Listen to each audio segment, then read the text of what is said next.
Wow, what a crowd. Welcome to Indiana basketball, Archie. Good afternoon, everyone.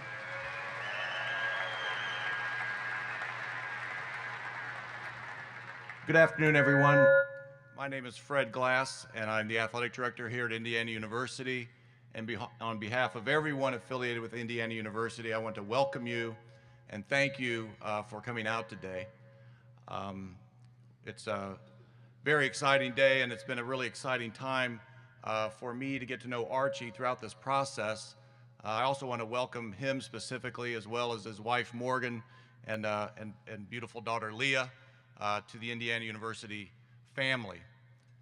By getting to know Archie, I'm even more confident than ever that he is the right coach, the right basketball coach for us to lead us to meet our very high expectations here at Indiana University. And I've got to say, Archie, after observing your first team meeting, I'm even more confident than ever that you're the right guy for us. So, ladies and gentlemen, it's my great honor and pleasure for the first time ever to introduce to you the new head men's basketball coach at Indiana University, Archie Miller.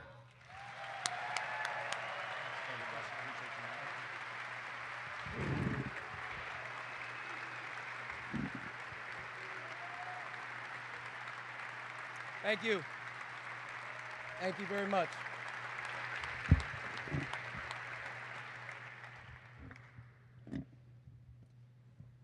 First and foremost, this is why you want to be at Indiana University right here if you're a basketball person.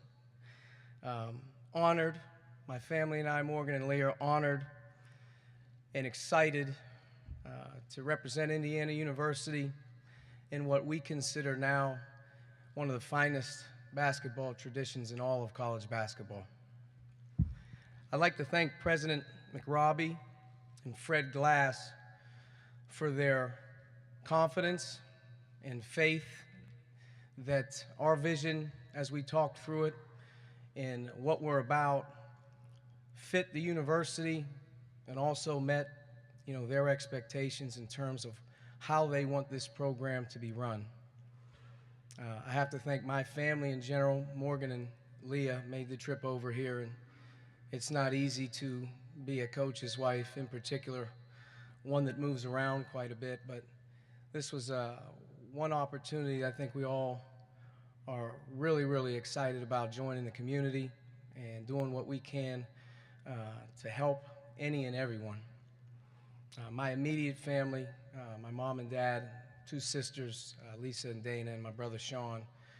We have a very tight family, and they've meant a lot to me in terms of helping me and supporting all of us on our journey.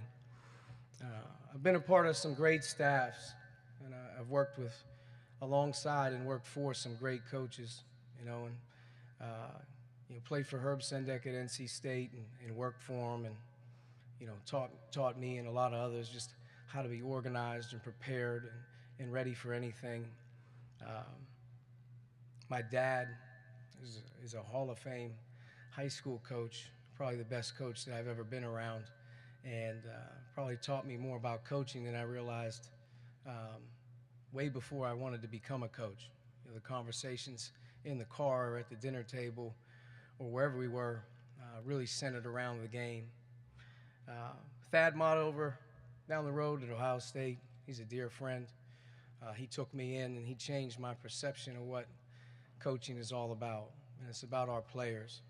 And he's the very, very best at convincing you how to invest your time in them rather than anything else, because if they're enjoying themselves and their experience is something that is going well, then you're going to get great, great productivity back. And obviously I finished up with Sean, my brother Sean, and he's the most instrumental person in my life when it comes to basketball. He's tied a lot of things together for me. What we were able to accomplish in Dayton started with a blueprint that started at Arizona probably about eight years ago, and in similar fashion to IU, storied past, great fans, great university. I think what we were able to accomplish at Dayton with that blueprint with some tweaks can work here as well. I'll be have to say that obviously I must, and our family is forever grateful to the University of Dayton. They took a chance on me when I was 32 years old and I was 0-0, and that's hard to do. And they walked alongside of me for 6 solid years, and we were able to, have some special moments. The reason I'm here, and I really believe this, is the state of Indiana. The state of Indiana, in many ways, is me. It's how I grew up. I'm from Beaver Falls, Pennsylvania, right outside of Pittsburgh, and I'm the son of a coach who sat around all day long with a ball in his hands from about 5 or 6 years old, and the only thing that was ever preached to me was, you have to outwork everyone. You have to be the hardest working person or player every day. Character, how you treat people, especially the ones that can do nothing for you, that really is what it's about. You have to love the game more so than anything.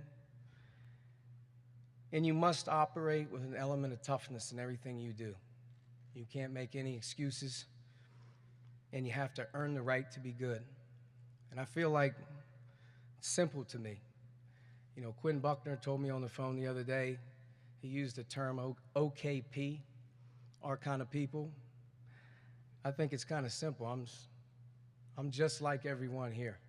And I want everybody to have that feel as we keep moving forward, that someone really respects the way that the state operates, the kids in the state, the high school coaches, the families, they all grow up wanting to be here. And for me, I hope to be able to represent it in a big way. We're going to approach our program, and I think Fred and I discussed this probably more so than anything. We're going to approach the program on 3 levels, and those 3 levels are going to really be embraced and attacked very hard. The first level is obviously our past. Every player, every former coach, every former manager that laid the groundwork for this place to be what it is today, we owe them a lot. And our effort level and our give back has to be, really unmatched. And they have to feel that they're a part of everything that we do. And our players have to feel that power. That's something we're going to really fight hard for. The current, which is our current team who sits before you, they're our players. I didn't recruit them, and as I told them, they are my players. We invest in everything, and they all matter right now, and I think that there is value to every single individual on our team. They deserve the very best. They deserve the very best from not only our academic support and our staff, our strength coaches, you name it, but they deserve the very best because of what they're representing. And they're going to be pushed very hard in everything they do on and off the floor. There's an expectation that comes with being an IU player, and they're going to understand that every day. But the word dream was used as well today, and I think a lot of it can be misguided. We're going to do everything in our power as we deal with them to help them reach their dreams, which they're all going to be different. But at the same time, if we work like that to help them reach their dreams, then in return, we're going to have an opportunity to reach our dreams because we're going to get maximum commitment back, which is what everybody expects here. The last part for our current guys is an expectation as a student in the degree. The degree is very important. It'll be something that we talk about regularly. To graduate from Indiana University and play here, your avenues and your doors are open much wider than most probably realize, and nothing will be more important off the floor other than the degree. The last part of the level, the third level, is the future. And the future is the recruiting. And we're going to have a great way about us, and the term that we'll use is called inside out. We have to start inside this state of Indiana And we have to start moving outside very slowly because the footprint is there. The inside-out approach means that we have to dedicate ourselves to the high school coaches in this state, the high school talent in this state, the grassroots programs in this state, and they must feel like they're being dominated by Indiana University. You're not going to get every player, you understand that, but if we want them, we should have a great chance at getting them because of the commitment level that we're putting forth 24 hours a day at home. As you move further out, you have our great footprint of the Big Ten. Some of our best players that have ever played here aren't from Indiana, and we have to be able to capitalize on that as well. And then the third thing, as you go outside even a little further, is how can you find those difference makers that come from all over the place? New York, overseas, I don't know. But if they fit the profile and we have an opportunity to bring a difference maker here, then that will always trump us to try and bring a championship player. But inside out is the theme, and I think if you start with the past, you deal with our current, and you work that hard at those three levels, I think you can deliver all what we want because it's been done before. And I told our players this as we finish, to everyone who loves Indiana University and our program, the identity of an Indiana Hoosier reads like this within our walls. They'll embrace high standards both in the classroom, on the basketball court. They'll compete for excellence in both. Represent yourself, your family, and Indiana University in a first-class manner at all times.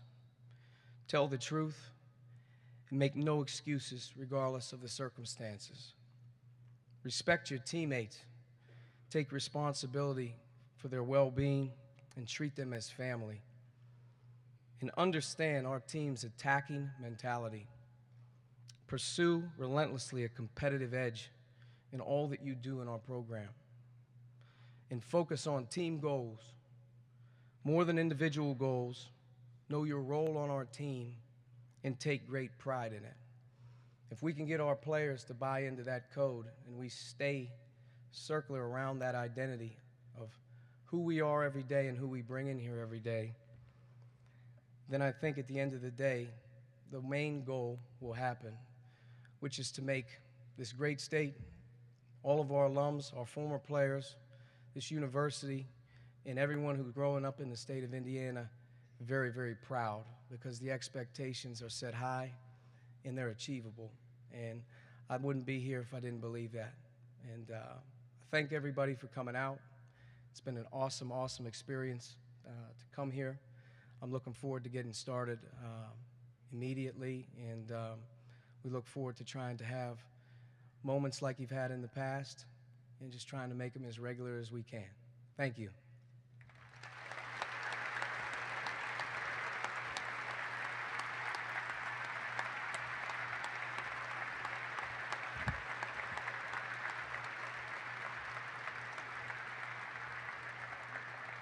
Scott.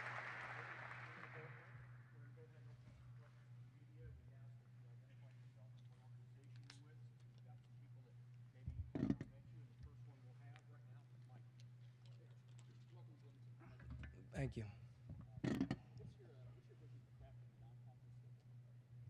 Mike Miller, Bloomington Herald-Times. What's your vision for crafting the non-conference schedule? What are some of the components you weigh when you're looking at opponents to get on the early season schedule? And with that, would you also like to pursue restarting the Kentucky series? Well, the non-conference scheduling component things, Mike, is probably the second most important thing you do as a coach other than recruit. Here at Indiana University, non-conference scheduling is about finding a way to put yourself in a great position in terms of seeding. You have to be the master of creating a non-conference schedule that, one, creates great excitement with your fans, two, challenges you at the highest level as you enter the Big Ten, and three, puts you in a non-conference resume that stacks up with the best teams in college basketball, and that's what will be our goal.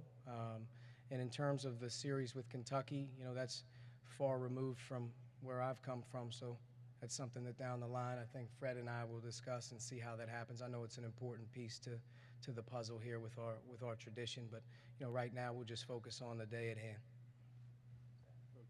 Zach Oster with the Indianapolis Star.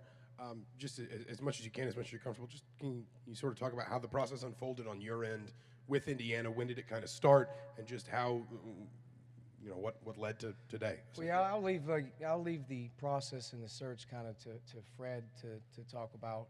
There really, wasn't a whole lot of time frame. I know this. Two things happened when I was able to talk to Fred. I felt like we had an amazing conversation on all levels. I thought our conversations matched up with, so to speak, some of the questions and answers, and felt really comfortable about it at the end. And I was very, very happy with how things turned out.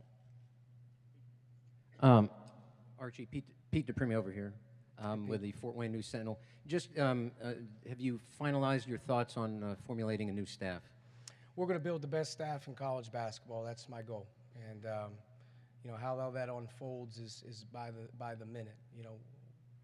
I'm the head coach at Indiana University, which we all know is one of the proud places. And there's a lot of expectations around here. And our current players, as I told them, are going to play for a tremendous staff. They're going to be diverse, versatile, completely eyes wide open at the level. And at the end of the day, they're going to be able to totally develop our guys. And it'll go day by day, and as things happen, they'll be announced. Jeff Rabjohns from Peegs.com. You mentioned recruiting in the state of Indiana. When you look in the state of Indiana, what do you see as far as talent level, and what do you see as far as the programs and the coaches that you'd be able to recruit from? First of all, top-notch coaching. I think that's the greatest thing about the state of Indiana is the high school approach. Tremendous high school programs, all over the state, not just in Indianapolis. And you have tremendous talent all over the state. We all know that. I think it's a state that is renowned for putting out players that do well in college because they're prepared. And I've had a couple instances to recruit the state in my time all over the different parts of my journey. But every time I've ever went in and come out, you always get the same feeling of that is a high-level operation going on out there. So when it starts with the state of Indiana, it's going to go from the high school coaching, the high school talent, the grassroots talent, and we have to invest a lot more of ourselves to get in return. We don't expect anything. We're going to have to earn a lot of respect in the state. Hey, Archie. Chris Hagan, Fox 59, Indianapolis. Chris. As you know, relationships so important with current players, recruits, coaches. They can't be forced, but how do you build those in a timely manner to get this thing rolling the way you want it to? It's going to take time. There's only one of me right now, but as these guys know, I've already had a lot of conversations on the way in. We're going to start having a lot of conversations as we keep moving forward. I have to invest in their families. I have to invest in the important people in their lives. And like I told them, I didn't recruit you, but you're mine. So at that point, if you're mine, then I have to, do everything in my power to make sure that you understand there's great belief and value in you here. It's a clean slate. So, it's going to take time. I think every coach goes through that when they show up at a place. It's an awkward moment, not only for them, but for me as well. But I think we're off to a good start. Archie, Bob Kravitz with WTHR in Indianapolis. Bob. You've had a lot of opportunities to take other jobs over the last couple of years. Why was this the right place and the right time for you? Well, I was at a special place, and I never talked to one school in my 6 years at the University of Dayton other than Indiana University. And I think that speaks, sort of volumes about the power of the brand of basketball. I'm a basketball guy. I love the Big Ten. I think it's an excellent league with the best coaches, the best road venues in college basketball. And, in my time in the league, I was, blown away. And I was blown away by this place the most, though. My first instance, here, or really my lasting impression here was 9 years ago in Coach Crane's first year when things weren't off to a good start. He had inherited something that wasn't, very easy to take over. But I remember being in here and feeling the power of this building on that team, and I left saying, well, I wonder what it's like in there when they're really good. And I've always come back to that. Archie, Rick Bozich from WDRB in Louisville. people would ask style of play, how would you define an Archie Miller basketball team?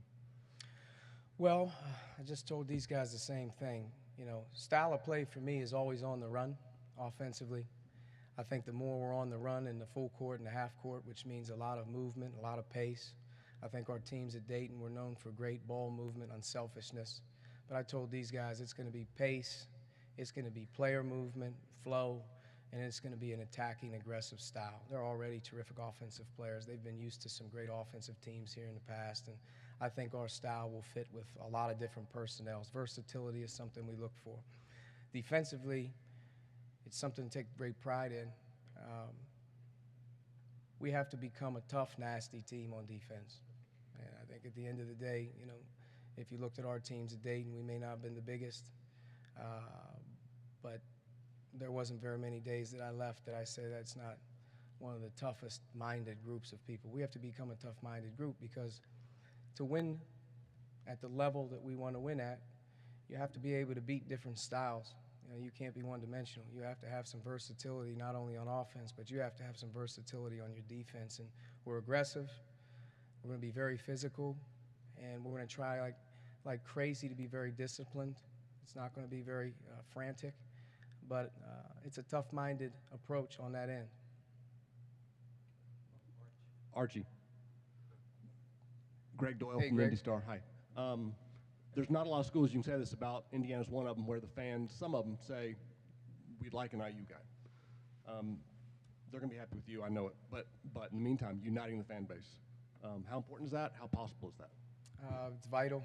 You know, I think when these guys feel the power of a united anything, you know, they're going to be better for it. And I got to work very hard, Greg. You know, I have to work very hard to earn a lot of trust. It's going to take a lot more out of me to get what I want out of people than just asking. I know that. You know, they have to feel good about the way things are going. Our former players and our fans have to look at our program like it's being run at a high class, high standard, and at the end of the day, that's going to take some time as well. But I think, you know, the ability to unite a fan base comes down to productivity. You know, anytime you're successful, people are happy. When they're not, you know, that's the case. But I feel like we had a united fan base at Dayton. It's one of the most passionate fan bases in the country. I know what this one is about, too. They love the way our kids competed. They love the unselfishness. I think they love the class that we operated with off the floor and in the classroom. So, you know, I think we'll have the same approach. And like I said before, Indiana, you know, kind of like guys like me. If you're doing things the right way, I think they'll appreciate it. Arch, Mike DeCourcy from Mike. Sporting News and the Big Ten Network. You mentioned about Sean's influence on you. I know he had other things to occupy himself while some of this was playing out, but what guidance did he give you about this, taking this step into Indiana? Well, you know, Sean is the very, very best. He probably develops his coaches more so than even his players at times without him realizing it. So, you know, you have an approach, you have a plan, and you have to look at yourself and say, does your ability to execute your plan work at Indiana? And I think his unwavering response would have been with absolute confidence. He thinks it's a great place. He understands that. And he also gives me great confidence because when we entered Tucson, I guess 8 years ago together, in a similar approach but a much worse shape, you had to unite the former players. You had a great legacy of what's going on. You have all this tradition. You have expectations. And we were coming a long way not knowing anyone. And we basically put the plan down and without hesitation just worked extremely hard. And I think you're seeing a program out there that's sort of operating the same. You're dealing with high expectations. You're dealing with great players. You're dealing with tremendous former players. You're dealing with an unbelievable fan base. And so they're similar in that regard in the way you take things over. But I will say this program has been run really, really well and hard on the way in, and it's a much higher starting point facilities-wise as they had there. And this has much more of a quicker fix just due to the familiarity, I think, with the area. Coach, Terry Hutchins of CNHI Sports in Indiana. You were asked about putting your coaching staff together. Is it important to have an Indiana tie on your coaching staff, or is it more important to have a cohesive unit that works well with you? I think both could play a part. The most important thing is a team of coaches. you better have a team of coaches if you want to have a great team. You have to have an unbelievable commitment to one another. You have to be completely united, and the message is always the same. And if that group's working like that, regardless of where they're from, your current players, the guys on your team, are going to give great effort, and they're going to get better. But I do think this is a unique place with tremendous pride in the state. And there's a lot of things that go on around that, you know, we want the best players here from our state here, because that's what's going to make everybody so excited to watch them grow up in front of their eyes at IU, like it was a long time ago, I think. So all to be discovered, but there's some important decisions to be made. Archie, Trisha Whitaker, CBS 4. You touched on it a little bit, the high expectations that surround this program and have always surrounded this programs. But is that maybe one of the reasons why you took this job, because you embrace those high expectations and you understand maybe some of the pressure, good or bad, that comes with it? I don't think you come to Indiana if you don't want to live in the neighborhood. I guess that would be my, you know, if you don't want to move into that neighborhood, then you shouldn't be here. You know, if you like the neighborhood, then you come. And I think, like, I've been at a high level at a lot of different spots. I've been with great people. I think I'm very confident in what we do works. And I'd like for the opportunity to try and make it work here. And I think the Big Ten is an excellent league with great coaches to be with, to be against, and you're going to get better. They're going to make you better, and you're going to be better for it. So, to me, I know where we're at, and I know what the job is, and that didn't waver me. I think more than anything, this is what you want if you love the game. Hey, Coach. Stu Jackson with thehoosier.com. Out of all the coaches that you've worked with, whether it be a head coach or assistant coach from your staff at Dayton, who do you feel has had the greatest influence on your coaching philosophy and vision to this point in your career? Well, they've all had, you know, their moments of impactfulness. You know, I think Coach Mata changed my complexion of what college basketball was all about. It used to be about, hey, I'm gonna scout all these plays and get these guys ready to go. His approach was, you need to spend all that time not on the plays, you need to spend all that time on the players. And that was different. And I loved it. I spent more time with guys and had the ability to work with great players. But I think when it all really comes down to a philosophy standpoint of putting it all together, running the program from scheduling to recruiting to development, how you do it year-round, you know, that clearly comes from Sean, and I think he's the very best at it. Archie, John Bedell with Hey, John. WHIO and Dayton TV. You mentioned the Dayton fan base a couple times.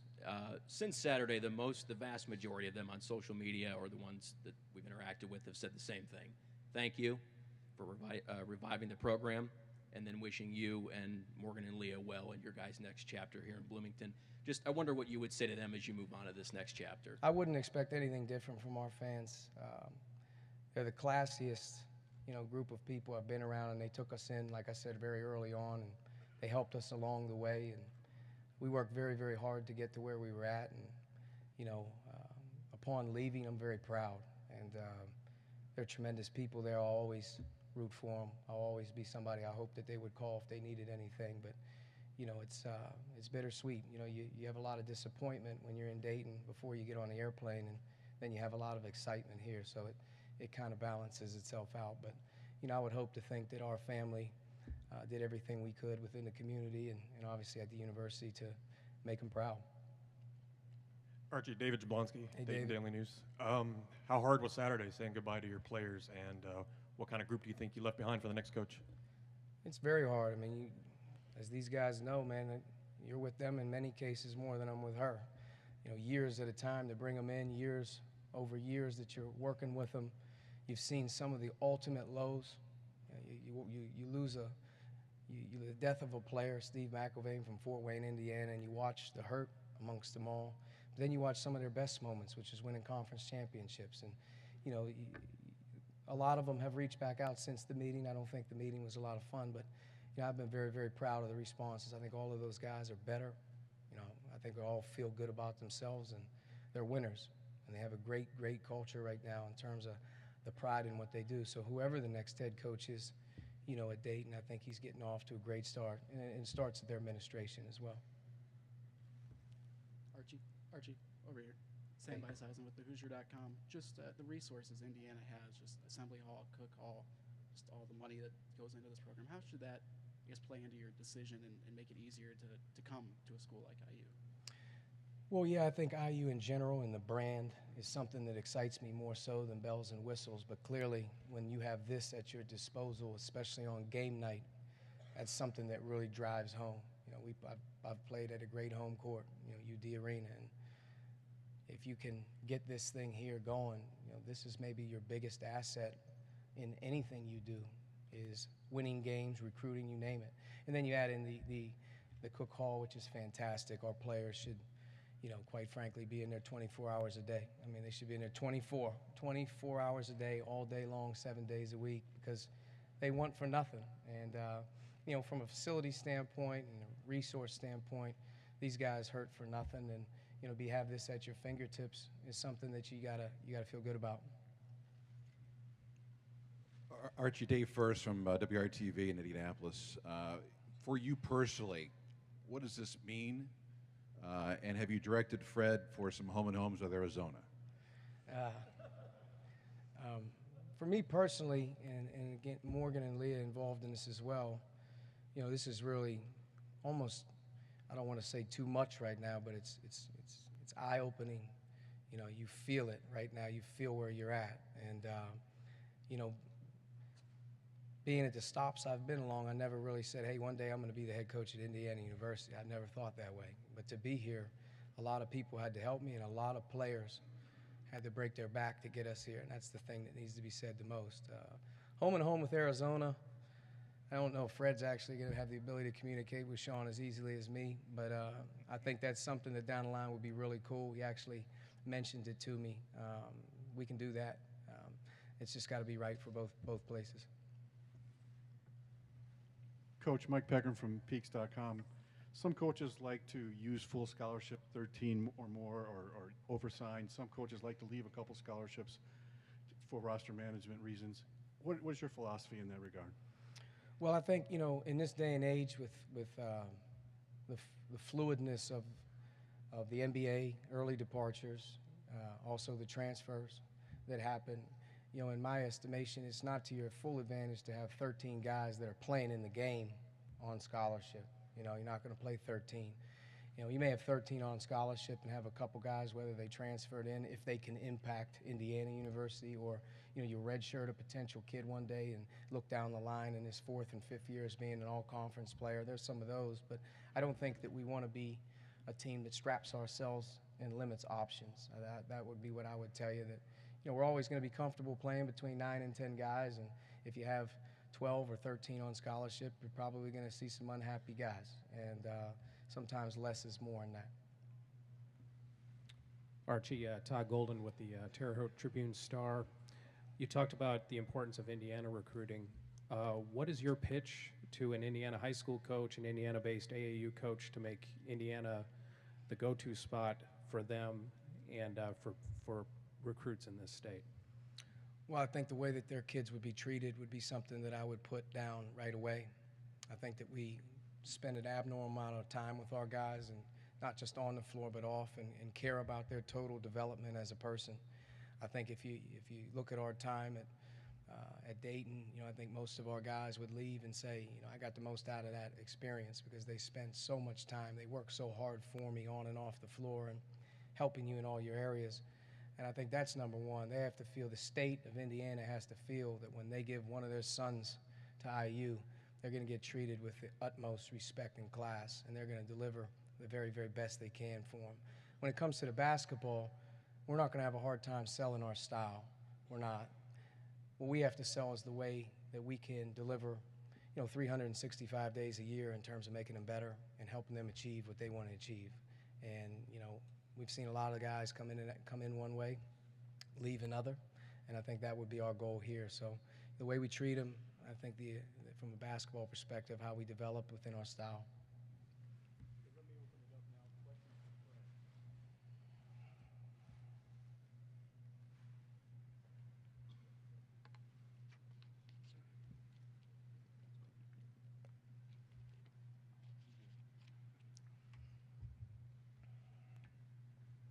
Seth Tao, Inside Indiana.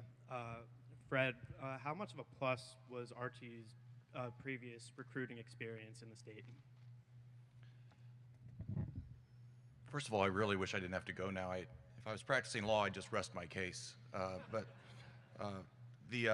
You know, Archie really brings the whole package, and certainly the recruiting generally, and the breadbasket, the inside out that he espouses with focusing on Indiana and the region first was a big positive. Yeah, Greg. Yeah, Greg Doyle from the Indy Star. Yeah, it's not rest your case. It's you drop the mic. Right. Somebody wrote that. Right. I was going to do my moonwalk, but I was having trouble getting that going. Somebody reads the Star. Anyway, Fred, when's the first time you got in touch with Archie? When, if you don't mind telling me, when did you first start negotiating? Whatever. Yeah, I'm not going to really get into all the ebbs and flows and this and that's about the search. I think the most important thing about any search is who you end up hiring. And you guys have just seen what I've seen over the last several days in this process, and I'm thrilled with the coach that we hired.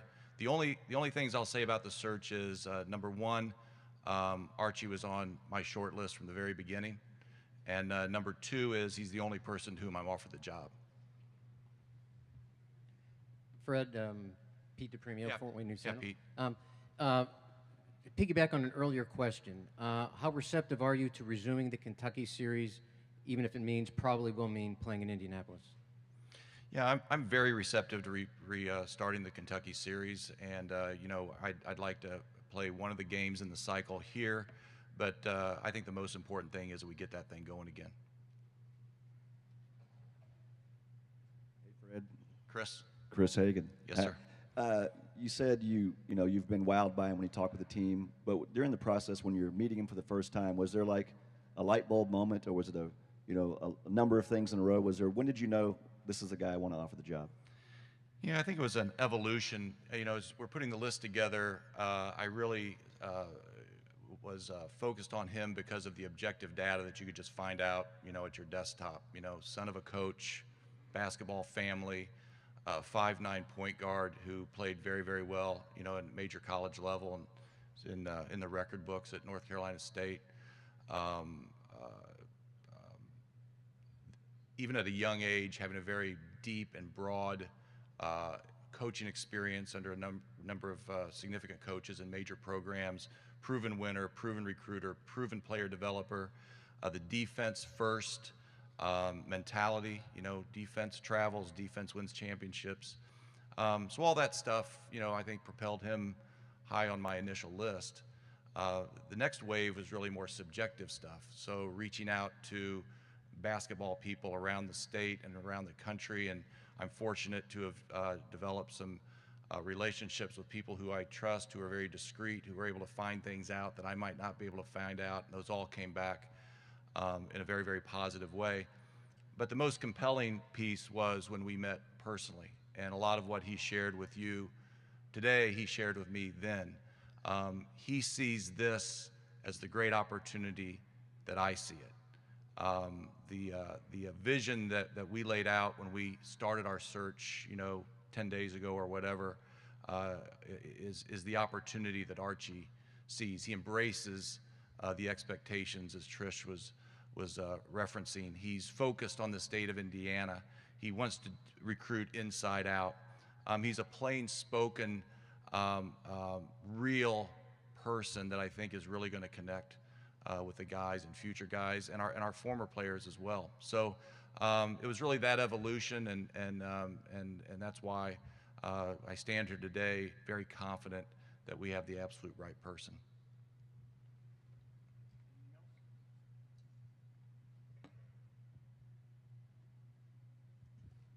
Fred. Hi, Terry.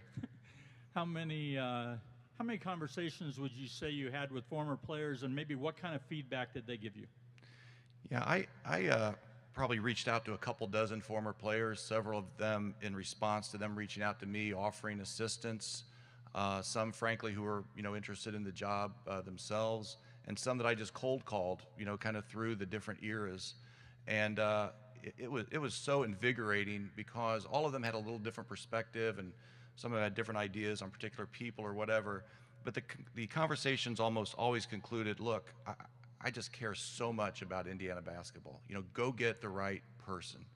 And I won't say that some didn't have a strong feeling that it should be an Indiana person, and all that. I'm not going to say that's not the case, but there was an overall selflessness to it where they just really wanted to see Indiana basketball get back and go out and hire the right guy, and a lot of great tidbits from the different players, much of which I've been able to share with Archie. So that was a really rewarding experience.